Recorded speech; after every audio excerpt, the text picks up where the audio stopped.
Field marshal Syed Asim Munir نے ہمیشہ پاکستان کی عسکری طاقت کے ساتھ ساتھ قومی معیشت کی بہتری کے حوالے سے بھی ایک واضح، سنجیدہ اور عملی عزم کا اظہار کیا ہے۔ ان کے نزدیک مضبوط معیشت کے بغیر مضبوط دفاع، سیاسی استحکام اور قومی خود مختاری کا تصور ادھورا ہے۔ یہی وجہ ہے کہ وہ بارہا اس بات پر زور دے چکے ہیں کہ پاکستان کی سلامتی کا دار و مدار صرف ہتھیاروں پر نہیں بلکہ معاشی استحکام، خود انحصاری اور عوامی خوشحالی پر ہے۔ فیلڈ مارشل سید عاصم منیر کا ویژن یہ ہے کہ پاکستان کی معیشت کو پائیدار بنیادوں پر استوار کیا جائے، جہاں ریاستی ادارے، نجی شعبہ اور عوام ایک مشترکہ قومی مقصد کے لیے کام کریں۔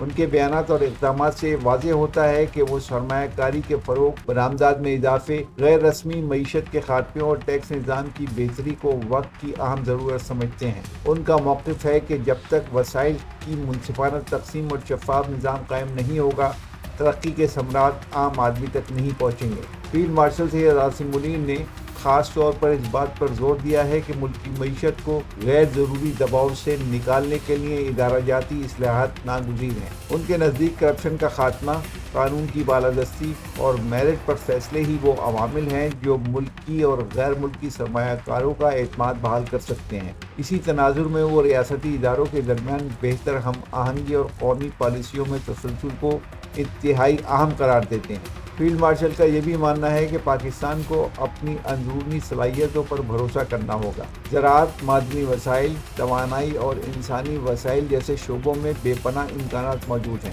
جنہیں درست حکمت عملی کے ذریعے قومی ترقی کا ذریعہ بنایا جا سکتا ہے۔ فیلڈ مارشل کے نزدیک معاشی استحکام صرف حکومتی ذمہ داری نہیں بلکہ ایک قومی فریضہ ہے، جس میں ہر طبقے کو اپنا کردار ادا کرنا ہوگا۔